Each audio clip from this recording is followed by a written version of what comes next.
Welcome to Board Game Empire. Today we're going to do a kind of overview and review of Draconis Invasion Glory Expansion. It pretty much introduces some new mechanics and new elements to the game. And so Draconis Invasion is a deck building game, card drafting. You have a pool where you buy from the market. And then there's several missions that you pretty much go through, and you add cards throughout different missions.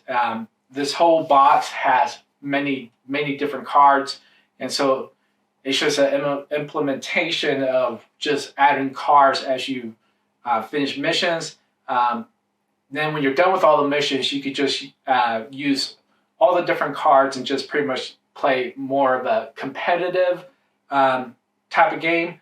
But today we're just going to look at the expansion that was sent, and then we'll go into more detail on how it worked with the base game and everything. Okay, so this is the expansion right here. Now this is a small expansion, and you actually get a quick rules guide, which tells you that pretty much it's a modular expansion. Players may add up to 3 modules, champions bonus, and invocation cards to the game. Champion cards are given to the starting player. Let's see. They choose 1 card to keep face down in front of them. Clockwise, all other players do the same. The last player keeps a second card. Counterclockwise, all other players keep a second card. Maximum of 1 champion can be played on your turn. And I believe, from what I gather, it's only a one-time effect where you're actually using the champions. So we have the first champion. Here's the hunter. Here, I'll actually read it. Trash after use. Buy 1 defender for 30 gold less than the cost. And then here we have trash after use. Inflict plus 10 damage on a gold invader.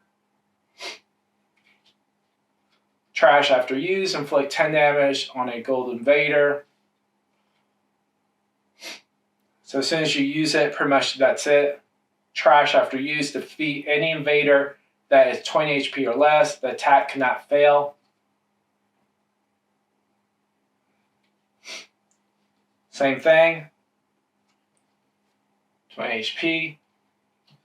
Then you have trash after use. Gain 1 defender form or from your discard pile to your hand. That's actually pretty handy, and it's called the healer. Scoundrel. So if an opponent attacks if an opponent attacks, roll and reset the terror die. If it is 3 or above, trash this card and their attack fails. Now there's 2 of each one, so trash after use, choose an opponent, copy effect of 1 action from their discard pile. So it's very useful. Then we have the pyro. Trash after use. At the start of your turn, you and all players must discard your hand and draw new hands. That's very effective. Okay. Then trash after use. Trash 1 treasure from your hand. To trash up to 3 non-terror cards from your discard pile.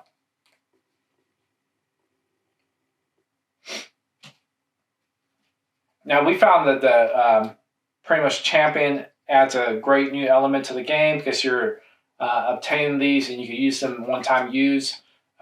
So it could change the flow of the game, and it makes it where some of the missions it's easier to beat. Okay, and then there's a whole bunch of blank ones. Then we have the bonus cards are given to the starting player. Clockwise, players choose 1 card each. Display these face up on the table to be awarded at game end. And so pretty much what the way these are implemented is these are like end game bonuses. So here we have like Terrified, awarded to the player with the most terror cards. So then we have awarded to the player with the most defender cards. So you have Armed. Awarded to the player with the most action cards.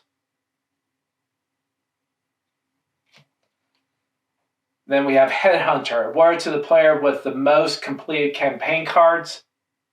Now you remember in the base game and everything, and the expansions, there are end game cards that you actually can obtain and get. So we have Unafraid, awarded to the player with the least terror cards.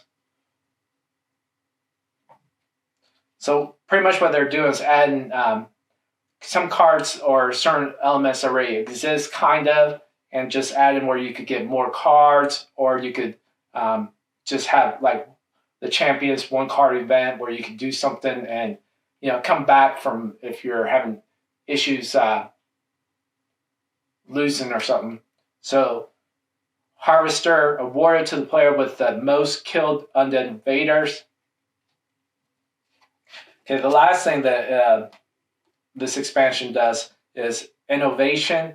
Cards are given to each player. These cards can be used at any time during your turn. You may only store 1 card at a time. So these are great cards. I think these are like my favorite aspect of the Glory expansion. Because what you can do is after you buy a card, store it under this card during any future turn, gain it to your hand. And so it kind of speeds up whatever tableau progression that you're doing. And there's 1, 2, 3, 4, 5, 6. So there's 6 of those. That's everything included in the Glory expansion. We really enjoyed it. And we enjoyed the base game with the 2 expansions. There's so much replayability in this game, and this expansions just add that more, it helps with the experience and just more mechanics and everything, more strategic element to it.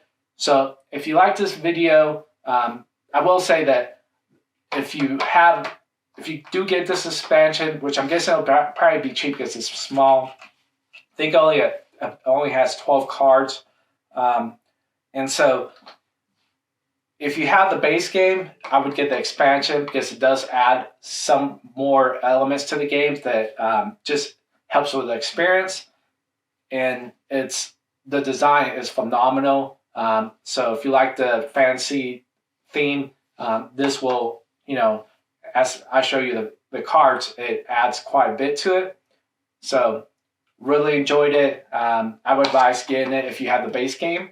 So if you like this video, please subscribe. Social media is down below in the description. I'm going to have a link of where to get the expansion. I believe it's going to be on Kickstarter soon. And we'll see you in the next video.